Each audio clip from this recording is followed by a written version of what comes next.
नमस्कार, समाचार एक्सप्रेस में आपका स्वागत है। आइए नजर डालते दिन की बड़ी खबरों पर।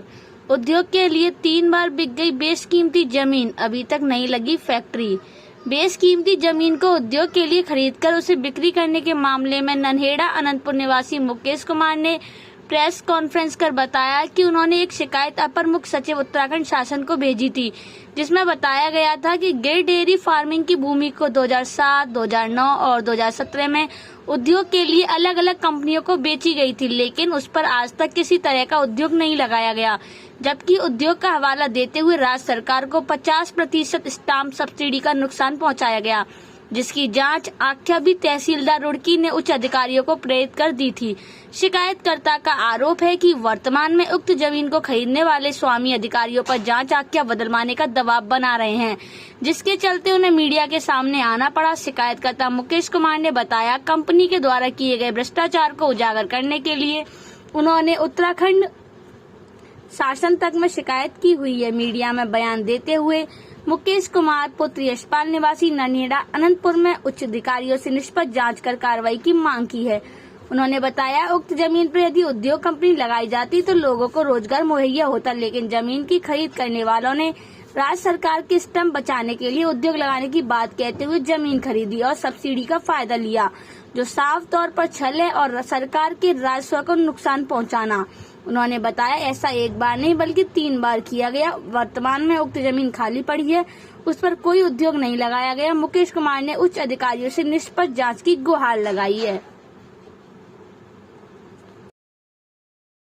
ये अधिकारियों का ये जो भूमि का घोटाला चल रहा है यहाँ पर गिर डेयरी फार्मिंग की ज़मीन के ऊपर, इसके संबंध में ही मैं आज पत्रकारों के सामने ये अपना अभियान जारी करता हूँ। एक जांच उत्तराखंड सरकार की तरफ से कराई गई इस गिर डेयरी फार्मिंग की ज़मीन के ऊपर। ये ज़मीन 4 बार कागजों में ख़रीद फरोख्त हो चुकी। कंपनी आती है और उत्तराखंड सरकार से सब्सिडी लेकर उसका लाभ कमा कर यहाँ से चली जा और उद्योग स्थापित नहीं करती, जिससे मेरा अपने गांव की ज़मीन है, अपने जो गांव के युवा हैं या क्षेत्र के युवा हैं, इनको रोज़गार नहीं मुहैया हो पा रहे। तो इसी के परिप्रेक्ष्य में जो जांच उत्तराखंड सरकार करा रही थी, तो जो जांच तहसीलदार रुड़की ने की है यहाँ पर, तो उस 154(4)(3) धारा का उल्लंघन पाया गया, जिसकी मैंने आपको फोटोकॉपी भी दी है। तो ये हिंडवेयर जो कंपनी इस ज़मीन को ख़रीदने की फिराक में है, ये इस गिर डेयरी फार्मिंग के साथ मिलकर कल एसडीएम रुड़की से इनकी मुलाकात हुई और जांच बदलवाने की पूरी इन्होंने दबाव बनाया हुआ, और जिसमें आश्वासन भी दिया एसडीएम रुड़की ने। कल इस कंपनी ने रातों रात, अभी मैं आप सभी को लेकर वहाँ पर फ़ोटो भी खिंचवाए, उस ज़मीन के ऊपर रातों रात काम शुरू हो गया।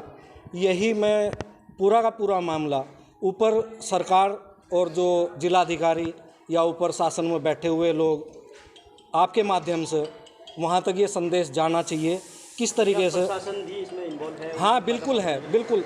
तहसील प्रशासन अब इस कंपनी के साथ में पूरा जुड़ चुका है इस भ्रष्टाचार को कराने के लिए। तो क्या चाहते हैं आप उस पर? हम ये चाहते हैं, जो भी मौके की रिपोर्ट है, जब इस ज़मीन के ऊपर आज 2007 से और 2022 तक उद्योग नहीं लगा, ऐसी क्या प्रशासन की मजबूरी आ गई जो रातों रात यहाँ पर काम शुरू करा दिया गया।